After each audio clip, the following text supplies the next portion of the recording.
Hi, everyone. Welcome again to A Course in Miracles Live. And we're going through the workbook lessons of A Course in Miracles, just letting Jesus take the lead. And we will following the guidance, the instructions, and clearing our mind of grievances, judgments, concepts, and learning to live in the light, live in the state of grace, live in the love as God created love. Light-hearted, joyful, happy, funny, humorous. That's what we are feeling as we follow Jesus and feel the lightness of the Spirit. So today's workbook lesson is lesson 175. God is but love, and therefore so am I. I give the miracles I have received. God is but love, and therefore so am I. I am at home. Fear is the stranger here. God is but love, and therefore so am I. So we're on review 5. That's lesson 175. Thank you. Thank you for the reminder. God is but love, and therefore so am I. And to support our lesson today in the practicing, I was guided to turn to chapter 3, The Innocent Perception, and it's section 4, Error and the Ego.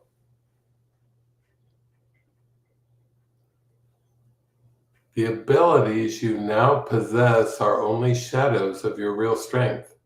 All of your present functions are divided and open to question and doubt. This is because you are not certain how you will use them and are therefore incapable of knowledge. You are also incapable of knowledge because you can still perceive lovelessly. Perception did not exist until the separation introduced degrees, aspects, and intervals. Spirit has no levels, and all conflict arises from the concept of levels. Only the levels of the Trinity are capable of unity. The levels created by the separation cannot but conflict. This is because they are meaningless to each other. Consciousness, the level of perception, was the first split introduced into the mind after the separation, making the mind a perceiver rather than a creator. Consciousness is correctly identified as the domain of the ego. The ego is a wrong-minded attempt to perceive yourself as you wish to be rather than as you are. Yet you can know yourself only as you are, because that is all you can be sure of. Everything else is open to question. The ego is the questioning aspect of the post-separation self, which was made rather than created. It is capable of asking questions, but not of perceiving meaningful answers, because these would involve knowledge and cannot be perceived. The mind is therefore confused because only one-mindedness can be without confusion. A separated or divided mind must be confused. It is necessarily uncertain about what it is. It has to be in conflict because it is out of accord with itself.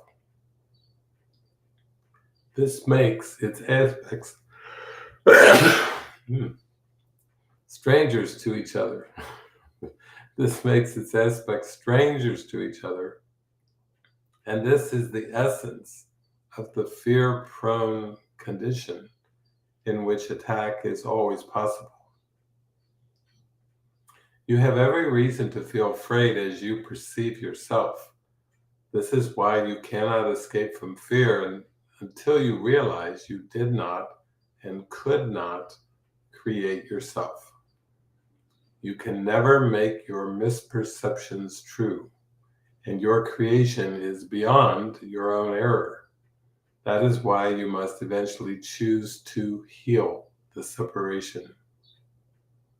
Right-mindedness is not to be confused with the knowing mind, because it is applicable only to right perception. You can be right-minded or wrong-minded, and even this is subject to degrees, clearly demonstrating that knowledge is not involved. The term right-mindedness is properly used as the correction for wrong-mindedness, and applies to the state of mind that induces accurate perception. It is miracle-minded because it heals misperception, and this is indeed a miracle in view of how you perceive yourself. Perception always involves some misuse of mind because it brings the mind into areas of uncertainty. The mind is very active. When it chooses to be separated, it chooses to perceive. Until then, it wills only to know. Afterwards, it can only choose ambiguously, and the only way out of ambiguity is clear perception. The mind returns to its proper function only when it wills to know. This places it in the service of spirit, where perception is changed. The mind chooses to divide itself when it chooses to make its own levels. But it could not entirely separate itself from spirit, because it is from spirit that it derives its whole power to make or create. Even in miscreation, the mind is affirming its source, or it would merely cease to be. This is impossible because the mind belongs to spirit, which God created and which is therefore eternal. The ability to perceive made the body possible because you must perceive something and with something. That is why perception involves an exchange or transition which knowledge does not need. The interpretive function of perception, a distorted form of creation, then permits you to interpret the body as yourself in an attempt to escape from the conflict you have induced. Spirit, which knows, could not be reconciled with this loss of power because it is incapable of darkness. This makes spirit almost inaccessible to the mind and entirely inaccessible to the body. Therefore, thereafter, spirit is perceived as a threat because light abolishes darkness merely by showing you it is not there. Truth will always overcome error in this way. This cannot be an active process of correction because, as I have already emphasized, knowledge does not do anything. It can be perceived as an attacker, but it cannot attack. What you perceive as its attack is your own vague recognition that knowledge can always be remembered, never having been destroyed. God and his creations remain in surety and therefore know that no miscreation exists. Truth cannot deal with errors that you want. I was a man who remembered spirit and its knowledge. As a man, I did not attempt to counteract error with knowledge, but to correct error from the bottom up. I demonstrated both the powerlessness of the body and the power of the mind. By uniting my will with that of my Creator, I naturally remembered spirit and its real purpose. I cannot unite your will with God's for you, but I can erase all misperceptions from your mind if you will bring it under my guidance. Only your misperceptions stand in your way. Without them, your choice is certain. Sane perception induces sane choosing. I cannot choose for you, but I can help you make your own right choice. Many are called, but few are chosen. should be, all are called, but few choose to listen. Therefore, they do not choose right. The, quote, chosen ones are merely those who chose right sooner. Right minds can do this now, and they will find rest unto their souls. God knows you only in peace, and this is your reality. God is but love, and therefore so am I. I give the miracles I have received. God is but love, and therefore so am I. I am at home. Fear is the stranger here. God is but love, and therefore so am I. And I have a song from my friend Donna Marie Carey. It's from her Real Love album, and yeah, it relates to that last part of the lesson. I am at home. Fear is the stranger here. Yeah, that's a review of lesson 160. So here is fear would be impossible.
listen to him, he will tell